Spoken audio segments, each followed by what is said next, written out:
Nous allons continuer à parler réfugiés ukrainiens après avoir évoqué le statut des réfugiés ukrainiens. Là, on va arriver sur un voyage qui a été organisé par des amis. Nous avons en ligne Diana Paola Levi, qui est la présidente de l'Aviso, et nous devrions aussi avoir en simultané, si la technique ne nous fait pas défaut, Stéphane Messica, ancien EI de Sarcelles et du Centre national. Okay. Bonjour à tous les deux. Merci infiniment d'avoir accepté l'invitation de Radio J si tôt ce matin, en ce dimanche matin. Bonjour. Bonjour. Donc avec vous, nous allons parler solidarité avec le peuple ukrainien et plus précisément avec la communauté juive d'Ukraine, avec ce voyage que vous avez organisé cette semaine pour ramener des juifs ukrainiens qui fuient le pays. Un voyage incroyable qui s'est organisé en 48 heures entre 3 copains avec WhatsApp comme média, avec une question simple: qu'est-ce qu'on peut faire pour les juifs d'Ukraine? Le reste, je vous le laisse raconter, Stéphane Messica. Nous aurons Diana Paola, je pense, incessamment sous peu. En fait, on avait quelques amis, et c'est pas 3 en fait. Dans le groupe WhatsApp, on est plutôt 100. On s'est dit qu'il fallait faire quelque chose pour les juifs ukrainiens qui s'amassaient aux frontières, et comme le disait votre intervenant juste avant, il n'y a pas encore d'organisation sur les quotas de gens qui peuvent être amenés dans chacun des pays européens. Du coup, on a dit qu'on allait y aller, puis prendre un bus, puis récupérer ceux qui avaient envie de venir en France et s'occuper d'eux. Et rapidement, cette initiative personnelle est devenue une initiative relayée par l'ensemble des institutions de la communauté. Donc on a avec nous le FSJU, l'Aviso, le JM, le CASIP, les éclaireurs israélites de France, etc., qui nous soutiennent et qui ont mis en branle toute une organisation pour non seulement les rapatrier, c'est le voyage dans lequel on est parti avec Diana, mais aussi s'occuper d'eux à Paris, faire les démarches administratives, le logement, les vêtements, etc., etc. Je crois que nous avons Diana Paola en ligne. Diana Paola Levi, bonjour. Bonjour. Oui, alors Stéphane Messica nous expliquait cette initiative, ce voyage incroyable qui s'est organisé très rapidement pour aller chercher des juifs ukrainiens. Est-ce que vous pouvez nous raconter un petit peu comment s'est déroulée cette initiative concrètement, et comment en 48 heures vous avez pu vous rendre sur place avec une logistique, de la sécurité, tout ça à mettre en place? Je pense déjà, Laurence, que tous les bénévoles de ce groupe WhatsApp, Stéphane Messica qui l'a créé, et puis nous toutes et tous, on a été prises d'un élan citoyen de solidarité et d'engagement pour ces juifs d'Ukraine qui ont été, pour le coup, expulsés, comme le dit le journaliste du Monde, il y a 48 heures d'Ukraine. Je pense qu'il s'est fait par cet élan de générosité. On n'a pas réfléchi. J'étais en province, Stéphane m'appelle, il me dit on part mercredi. Ok, go. Et puis après, rien ne s'est arrêté. On a peu dormi. On s'est occupé sur place d'une logistique avec un relais en France. On s'est occupé d'aller faire des courses pour 100 personnes, une nourriture cachère qui allait être en Ukraine déposée. Mais ce qu'il faut savoir, c'est qu'on était 3. Il y avait Franck, Stéphane et moi.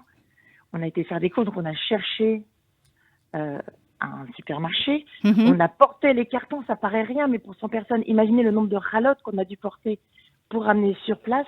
Et en fait, tout cet élan, on l'a fait avec le cœur, mais un peu de mon côté comme un robot, sans réfléchir. Je pense que je réalise seulement maintenant, grâce à cette interview sur Radio J, ce qu'on a réalisé, parce que 35 personnes, c'est beaucoup de monde. Donc oui, vous avez ramené 35 personnes, dont 15 enfants. 58-30. C'est cela, Diana Paola? Est-ce que vous êtes toujours avec nous? C'est ça en fait. Et puis au départ, on partait à l'initiative de Stéphane, qui avait beaucoup de contacts en Roumanie, ce qui nous a vraiment facilité les modalités sur place, parce que pour ramener ces personnes, vous vous doutez bien qu'il faut un bus, il faut des autorisations, il faut valider les passes sanitaires, il faut vérifier des personnes qui n'ont jamais pris l'avion, comment les rassurer, comment avancer, comment faire. Et puis toutes ces étapes, la Bucarest et la Roumanie, on allait les chercher en Moldavie, eux ils sont en Ukraine. Les passages de douane sont longs, on le voit dans les médias. Et puis on voulait laisser personne, on voulait prendre tout le monde. Alors comment s'est effectué justement, comment ces réfugiés ukrainiens sont venus à vous, enfin ou plus exactement comment vous avez été à eux? Comment ont-ils été, alors je ne vais pas dire sélectionnés, c'est le terme est impropre, n'est pas approprié, mais voilà, comment ces familles juives ukrainiennes sont venues à vous? Comment s'est fait le relais? Comment s'est fait le contact sur place? Peut-être Stéphane de répondre. Stéphane Messica. En fait, on a rapidement mis au courant 3 instances, je pense, de notre arrivée. Le Congrès juif mondial, le Joint et les Chabad. Et chacun ont des correspondants sur place. Et une fois qu'on a dit qu'on faisait un voyage le jeudi pour rapatrier les gens en France, on a reçu des dizaines de WhatsApp avec, voilà, il y a quelqu'un qui est là, il y a quelqu'un qui est là, il y a quelqu'un qui est là, et on a essayé rapidement d'aller les chercher. Mais plutôt que de raconter notre histoire, peut-être qu'il faut raconter la leur. Ils sont partis sur un coup de tête en entendant les obus. Ils ont pris. Je racontais celle de la dernière famille qu'on est parti chercher. Est-ce qu'ils sont tous de la même communauté ou est-ce que ils sont issus de communautés différentes? Non, différentes. Il y a un paquet de gens qui viennent d'Ouman, qui est la communauté Breslev du sud de l'Ukraine, et il y en a d'autres qui étaient dans des villes un petit peu à côté d'Odessa ou à côté de Kherson, qui est la ville qui vient d'être prise par les Russes, etc.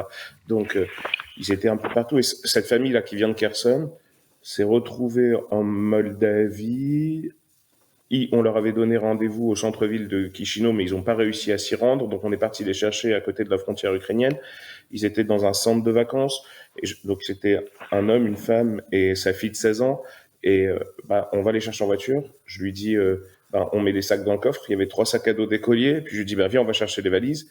Et il n'y avait pas de valises. Donc, les gens sont vraiment partis en urgence avec 3 sacs à dos, 300 €. Et de quoi partir. Une fois arrivés en France, ils ont essayé leur carte bleue, ça marchait pas. Donc, il y a vraiment besoin d'un appui pour les rapatrier. Et les autres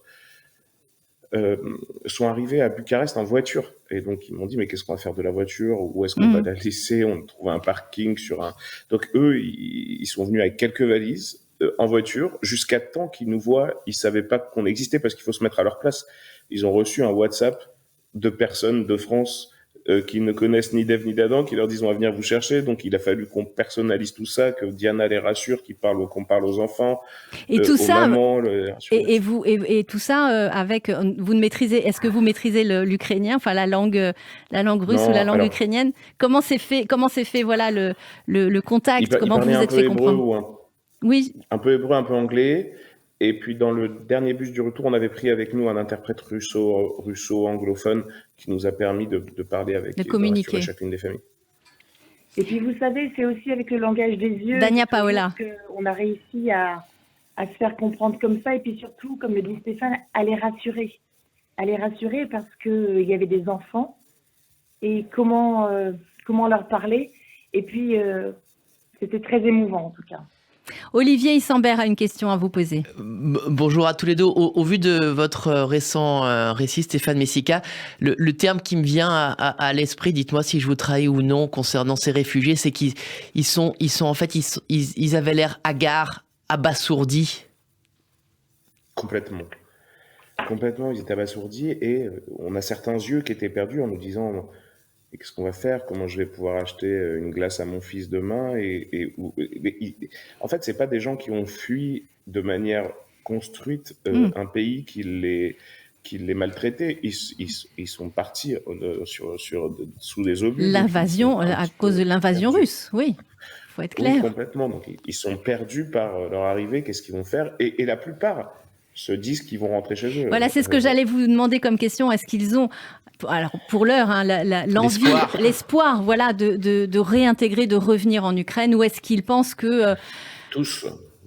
Le doyen de l'expédition avait une longue barbe, c'est d'Ouman, et il m'a dit, mais à Rosh Hashanah, on sera ensemble à Ouman, tu viendras, tu vas voir, tu sens l'évitation à Ouman, sera magnifique et tout. Il ne voit pas un avenir ailleurs qu'en Ukraine, donc ils espèrent revenir. Ils n'ont pas fui l'Ukraine en tant Non. qu'Ukraine. Non, bien sûr. Alors, que sont-ils, comment vont-ils aujourd'hui et que va-t-il se passer pour eux dans les heures et les jours qui viennent? Peut-être avez-vous un appel à lancer à travers Radio J pour aux auditeurs qui nous écoutent et qui peuvent se faire le relais ou qui peuvent vous apporter peut-être une aide quelconque? Ils vont très bien. C'est que tous les Ukrainiens ont besoin de soutien Dania et Paola. la communauté juive de France à répondre aux appels aux dons des différentes institutions parce que chacune a son rôle à jouer et vraiment d'y répondre un peu ou beaucoup, moyennement, peu importe le montant, ou bien par les ressources également qui sont récoltées par le Cazique Kojazor. Et il y a un centre qui regroupe toutes les dotations aujourd'hui, vêtements, collants, puisqu'on a aussi des familles religieuses, produits d'hygiène et autres. Mais ce que je dois dire, c'est que peut-être que Stéphane ne le dira pas, c'est que l'esprit EI s'est vraiment retrouvé aujourd'hui dans son groupe WhatsApp. Il y a une solidarité qui vraiment est émouvante et pour moi, elle est d'autant plus émouvante que ce sont des quadras. Alors, on ne parle pas de nous, on parle des bénévoles qui sont là, mais il y en a un qui est responsable de l'hôtel, l'autre qui est responsable de les faire visiter Paris. C'est prévu. L'autre, il connaît Marina Schiss, qui est violoniste, qui va les faire organiser quelque chose. Donc, on essaie de leur faire une vie normale. Et ça, c'est tout ce groupe WhatsApp qui a été fondé par le collectif de chacun. Eh bien, Diana Paola Lévy, Stéphane Messica, merci beaucoup de nous avoir fait partager ce voyage, cette aventure humaine. On vous retrouvera certainement sur Radio J pour que vous puissiez nous raconter la suite. Comment se sont-ils intégrés avec cet espoir, on l'espère bien sûr, qu'ils reviennent un jour en Ukraine. Stéphane Messica, vous vouliez rajouter un dernier mot très rapidement? Il y en aura sûrement d'autres à aller chercher, donc je continue dans ce que veut dire Diana Paola, continue à faire les dons sur le site du FSJU pour le réfugié pour qu'on puisse aller chercher d'autres familles, il y a d'autres voyages qui s'organisent. Le message est passé, merci à vous et à très bientôt sur Radio J.